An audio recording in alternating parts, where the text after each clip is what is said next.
mountain rambled, and I followed my footsteps to the sparkling sands of her diamond deserts. And all around me, a voice was sounding. This land was made for you and me.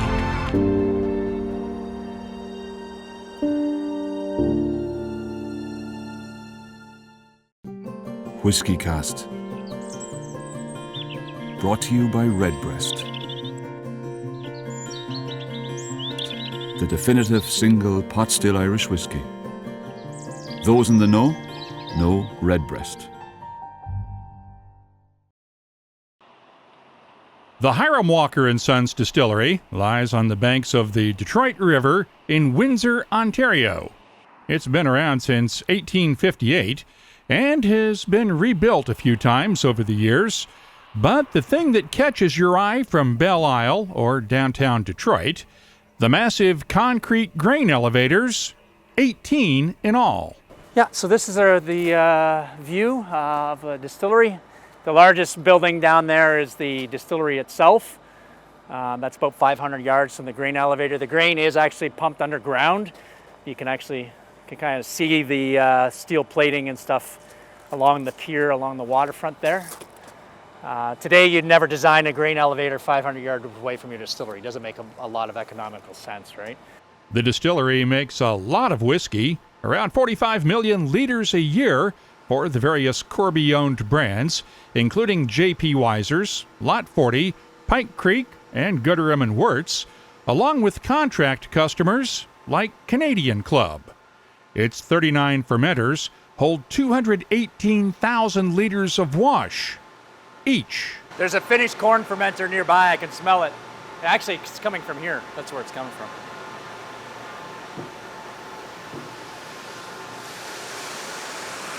So this is what we call the beer well.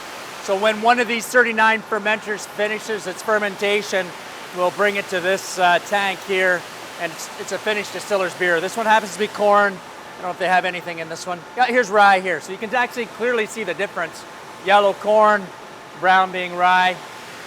And the smell in the air just here, you got nice fruity notes, floral notes. That's the one thing I always say about whiskey. Yeast makes fruity, floral, green grass, soapy, sulfur kind of notes. And this is just the setup, man, for the distillation columns that are in behind us here. And here's our rye, finished rye spirit here as well. The rye stills are around 65 feet tall, and the stills for the corn whiskey? Let's just say the only building on the riverfront that's taller is the Caesars Casino down the street. And it takes a lot of grain to feed these beasts. I was the gatekeeper, and yeah, it's like a literal gate, yeah. Kristy Fregonese is laughing, but she's not kidding. 2,700 grain trucks deliver a total of 100,000 metric tons of grain to the distillery each year, and she's responsible for every single bit of it. Hi. Hi, how are you? Good, you're trainee? I'm training, yeah. Training, okay, very good. Well, you're in the right hands. Oh, perfect. Nice to see you. It's been a long time. Yeah. Yeah, you guys can head right back. You remember the routine?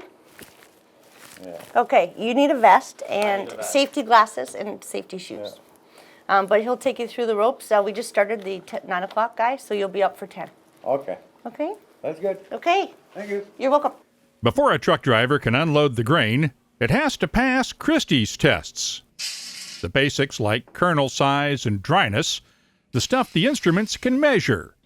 But as with whiskey, there is no instrument quite as precise as the human nose, and she gets the final say. This is a probed sample of representation of the truck, and I really get in there. Like, I have to give it a smell. And you can tell, like, it's uncomfortable. It catches you off guard, and it's something that it's not pleasant. It smells like beets, or it smells like earthy. I refer to it as a grandma's basement sometimes. A new one that I've been thinking about is the smell of an old book. It's that old book smell. It's just not pleasant to be in our alcohol, so that's my job. My job as a gatekeeper to make sure it's not there. If it is, for any reason, it could happen to the farmers in handling. They definitely can cause it themselves by just not noticing that maybe one of their silos were and need a maintenance, or for whatever reason it happened, it's present, it's theirs. They own it, and I ship them up the road to ethanol plant. That's why she's the gatekeeper. If she lets a bad batch of grain through, it may not be caught until long after it's distilled and matured. By then, it's too late. And that's why Master Blender Dr. Don Livermore relies on her. For us, it's about the flexibility at Hiram Walker. We have the ability to use unmalted barley, unmalted rye, corn, wheat. The flexibility is endless. I mean, even this year we've been looking at a dehulled, or what we call as pot barley, as an option to making some barley type spirits, and it's fantastic. And I look forward to the future. I think that's what consumers are going to be looking for. Yep, you're all set to offload. Once Kristy Fregonese has given a truckload of grain her seal of approval, the driver gets to unload it. A standard 18-wheeler can hold up to 40 metric tons of grain, and conveyors haul it to the top of the grain silos, while the computer in Kristy's office helps keep track via sonar of which silos are full and where there's room. Of course, the rest of the process is pretty straightforward from there: milling, mashing, and fermenting. But while the wash goes on to the stills, the stuff that's left over, well, it goes back to Kristy Fregonese. Her team's also responsible for handling the spent grains. 1 out of every 3 tons of grain that comes in goes back out as distillers' grains in trucks like this to farms all over North America. We have drivers from New York. They come all the way from Buffalo daily. We just heard from a driver earlier talking about how he passes 4 ethanol locations to serve. He goes by all of theirs so that he can come and get our material.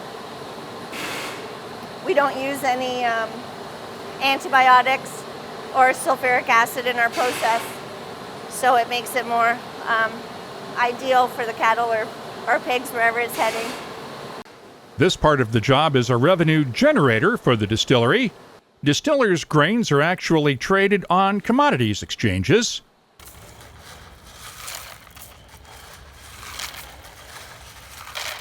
And if you were one of those kids who dreamed of playing with heavy equipment growing up, this might just be your dream job. Sitting behind the controls of a front-end loader all day long, pushing around tons of distillers' grains to mix them up, and then loading them into the hopper. The mixing helps dry the wet grain, and it also helps keep the ultimate end customers happy. This one has a high rye content because of the dark color to it. Yep. And this one is all corn. I can tell by the yellow color, right? Yeah. And it's important to get it all blended up. Yes, and that's what he's doing. So on top of the pit there, you've got a grate, and it's going to blend. It's going to go through a bucket elevator, and it gets separated on the rooftop and really separated out into an even mass. So then you'll blend up that color, and they'll be good to go. And what happens if you don't separate it? As far as the color goes, from what I've heard, is that just some animals are more particular for noticing that color change, and they won't go to eat it. But we do send to feed mills. So the feed mill itself, sometimes we sell to off farm, directly to farm. So it will go as is. Sometimes at the feed mill, they mix it and blend it with other products as well. But Cows can tell. Cows can tell. Yep. Cows and pigs can tell. It would be interesting if the flavor of rye would be, that sourdough. I don't know, flavor to the maybe. corn. Yeah. It'd be interesting. Yeah, it would be. It's hard to But tell. yeah, It's tough to tell a cow. Yeah, we'll have to ask. We'll have to ask our next cow. It's all about keeping the customers happy, cows and whiskey lovers alike. For more Cask-Strength conversation on whiskeys, with the people who make them and the people who drink them, join us each week for WhiskyCast. In Windsor, Ontario, I'm Mark Gillespie.